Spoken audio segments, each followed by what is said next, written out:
예수님을 믿고 나서 처음에는 부모님 몰래 교회에 다녔습니다. 그때마다 학교에 공부하러 간다거나 친구들과 공부하러 도서관에 간다는 핑계를 대곤 했습니다. 그렇게 교회를 다니다가 첫 추석을 맞이했습니다. 예전에는 반가운 친척들을 만나고 용돈도 두둑해지는 명절이 좋았는데 이제는 큰 부담으로 다가왔습니다. 왜냐하면 제사를 지내기 위해 집안의 모든 남자가 나이순으로 서서 차례상에 절을 해야 했기 때문입니다. 저는 걷기 시작할 때부터 한 번도 빠지지 않고 설과 추석 명절에 무조건 제사에 참석해 절을 올렸습니다. 하지만 예수님을 믿게 된 이상 차례상에 절을 할 수는 없었습니다. 믿음의 집안에서 신앙 생활을 하는 사람들은 명절에 대한 압박감과 긴장감을 잘 모를 것입니다. 저는 명절만 다가오면 울상이 되어 하나님께 원망 섞인 기도를 드리곤 했습니다. 아이고 아버지, 저를 처음부터 예수 믿는 집에 태어나게 해주시지. 왜 이런 고통을 주십니까? 하나님 아버지, 제발 도와주이소. 도저히 방법이 없을 때는 추석 명절 끝나고 시험이 있기 때문에 시험 공부를 해야 한다고 핑계를 대며 제사를 빠지기도 했습니다. 그러다 결국 할아버지가 돌아가시면서 일이 터지고 말았습니다. 누나로부터 할아버지의 부흥 소식을 듣고는 그 자리에 주저앉고 말았습니다. 저는 제 방으로 가서 엉엉 울면서 한탄했습니다. 하나님 아버지, 제가 대학생이 돼서 할아버지 할머니께 복음 전할 때까지 두 분 모두 건강하게 오래오래 사시게 해달라고 기도드렸는데 어떻게 벌써 할아버지를 데려가십니까? 저는 대학생이 된 후 전도하겠다고 생각한 저 자신이 너무 미웠습니다. 그렇게 미룰 것이 아니라 당장 할아버지를 전도했으면 좋았을 걸 하는 후회가 밀려왔습니다. 그러나 이미 때는 늦었고 제 앞에 닥친 일은 할아버지의 장례식장에 가서 절을 해야 하는 것이었습니다. 저는 더 이상 교회 다니는 것을 숨길 수 없었습니다. 부모님께 크리스천이 되었다고 전부 이야기하고 할아버지 장례식장에서 절 대신 묵도를 하겠다고 말씀드렸습니다. 그러자 아버지가 크게 노하시면서 저의 뺨을 찰싹 때리셨습니다. 지금 보니 병원어 추석 때도 참석 안 한 게 절 안 하려고 일부러 그런 기제? 라고 하시며 마구 때리시는데 정말 서럽기 그지 없었습니다. 저는 늦둥이로 태어난 귀한 아들이라서 사실 거의 매 한 번 맞는 일 없이 사랑만 받으며 자라왔습니다. 그런데 그렇게 사랑을 주시던 아버지가 매일 퇴근하고 집에 오면 저를 무릎 꿇게 하고 매를 드셨습니다. 병호, 너 계속 교회 다닐 거가? 네 아버지, 저 교회 다니게 해주세요. 그러면 계속 절도 안 할 낀가? 네, 못합니다. 자상했던 어머니는 저에게 말 한마디 안 건네셨고 누나들은 저를 설득하기 바빴습니다. 예, 병호야, 집안의 평화를 위해서라도 그냥 절해라. 절 한번 한다고 하나님이 설마 벌 주시겠나? 아버지는 죽은 조상에게 절도 안 하는 배은망덕한 종교가 어디 있냐며 벌쩍 뛰셨습니다. 나중에 들은 이야기지만 저 때문에 저를 제외한 가족 4명이 모여 회의를 했다고 합니다. 그때 아버지는 병호에게는 일체 어떤 말도 걸지 말 것이며 밥 주고 잠만 재워줄 뿐 용돈도 주지 말라고 하셨답니다. 아버지께 맞아서 멍들고 아픈 것도 괴로웠지만 늘 사랑만 주시던 부모님이 저를 향해 날카로운 말과 행동만 하시니 그것이 저를 더 힘들게 했습니다.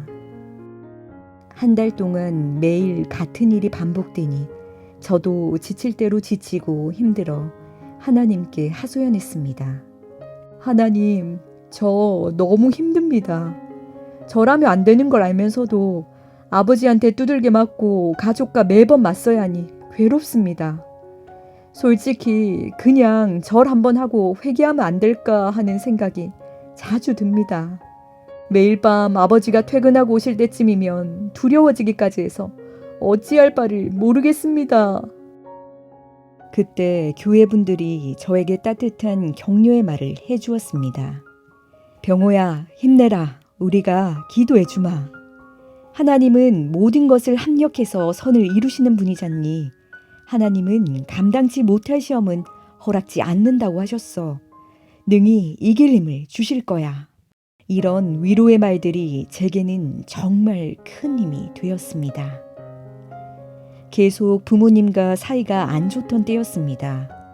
어느 날 집에 와보니 친척들이 모두 우리 집에 와 있었습니다. 예수님 믿고 제사상에 절하려 하지 않는 저 때문에 아버지가 친척들을 집으로 부르신 것이었습니다. 사람이 너무 많아서 남자 어른들만 제 방에 들어오셨습니다. 그리고 저를 가운데 앉히고 돌아가며 나무라기 시작했습니다. 예전에는 서로 장난도 치고 재미있게 놀아주던 사촌 형들까지 저를 몰아세우니까 저는 너무나 서러워 눈물이 핑 돌았습니다. 우리 집안은 대대로 불교를 믿어왔으니 불교를 믿으라고 차분하게 말씀하시는 큰아버님. 교회 안 다닌다고 약속하면 내가 아버지한테 용돈을 3배로 올려주라고 하겠다고 회유책을 쓰는 사촌형. 계속 교회에 다닌다고 하면 진짜 가만히 안 있겠다고 호통을 치는 친척 어르신도 계셨습니다. 이렇게 친척들이 걱정하시는 이유는 제가 혹시라도 사이비 종교에 빠져서 조상도 몰라볼까 봐서였습니다. 다 저를 위해서 이러는 것임을 잘 알기에 저는 어떤 원망이나 불평도 하지 않았습니다. 오히려 그런 소리를 들으면서 이분들이 예수님을 모르셔서 이러는 것이니 잘 견뎌서 나중에 이분들까지 모두 교회에 나오게 해야겠다고 다짐을 했습니다. 저는 친척 어른들께 혼이 난 뒤 잠시 기회를 엿보아 용기 있게 말씀드렸습니다. 저도 조상님을 존경합니다. 조상님이 계셨기에 지금의 제가 있다는 것을 압니다. 살아계신 어른께는 1000번, 10,000번이라도 절하라면 절하겠습니다. 그런데 제사 지낼 때 절하는 것은 조상에게 하는 것이 아니라 귀신에게 하는 것이라 들었습니다. 우리는 모두 죄인입니다. 그런 우리 죄를 사하시려고 예수님이 십자가에 피 흘려 돌아가셨습니다. 모두 교회 다니면서 예수님 믿고 함께 천국에 갔으면 좋겠습니다. 저의 말에 어른들은 기가 찼는지 더 이상 아무 말씀도 안 하셨습니다. 이후 가족은 성경책, 신앙서적, 찬양집 등을 몽땅 갖다 버렸습니다. 그 권수가 어림잡아 100권은 넘었습니다. 제가 학교 갔다 오면 여지없이 기독교 관련 책들이 찢겨져 버려지거나 없어졌습니다. 저는 그런 광경을 지켜보며 아픈 가슴을 쓸어내렸습니다. 그러는 사이 어느새 설 연휴가 다가왔습니다. 이번에는 또 어떻게 설 명절을 넘길 것인지 고민이 되어 머리가 아팠습니다.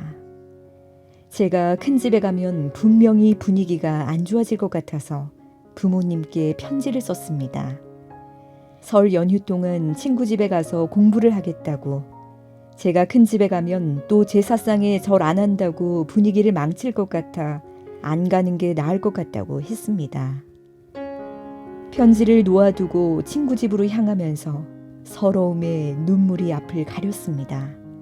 무엇인가에 집중하지 않으면 괴로움을 달랠 길이 없어 저는 도서관에서 계속 공부에 매달렸습니다.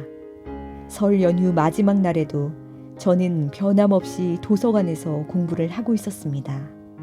그런데 열람실로 아버지가 찾아오셨습니다. 저는 순간 바짝 얼어붙었습니다. 이렇게 사람 많은 데서 아버지한테 매를 맞게 되면 어쩌나 걱정이 되었습니다. 다행히 아버지는 밖으로 나오라고 조용히 이야기하셨습니다. 저는 안도의 한숨을 내쉬며 아버지의 뒤를 따라 나갔습니다. 아버지는 휴게실로 저를 데리고 가시더니 일단 앉으라고 하셨습니다. 저는 아버지의 눈치를 살피며 잔뜩 긴장하고 있었습니다. 그런데 이게 웬일입니까?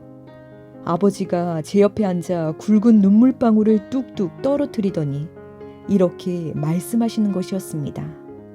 그래, 병호야. 예수님 믿어라. 교회 다녀도 좋다. 그리고 제사 때 절 안 하고 묵도해도 좋다. 그러니 다시는 편지 써두고 나가는 일 없도록 해라. 저는 감격하여 아무 말도 못하고 목 놓아 엉엉 울고 말았습니다. 한참을 울다가 아버지를 꼭 안아드리면서 말했습니다. 아버지, 죄송해요. 그리고 고맙습니다. 앞으로 부모님 말씀 더 잘 듣고 공부도 열심히 하는 착한 아들이 될게요.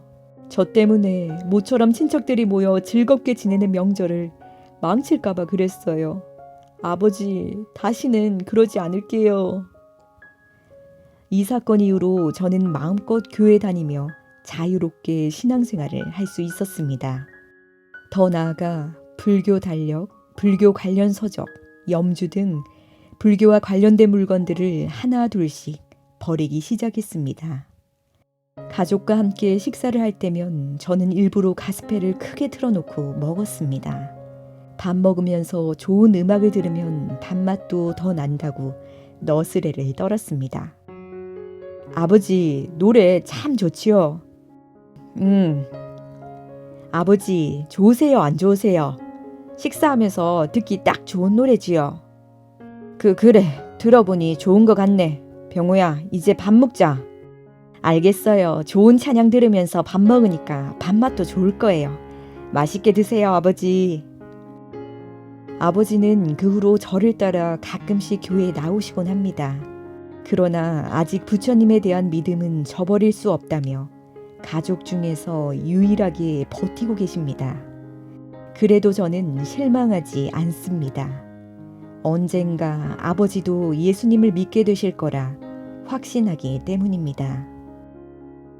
이제는 제가 주일에 피곤해서 뒤척거릴 때면 아버지께서 교회에 늦지 않게 저를 깨워주십니다.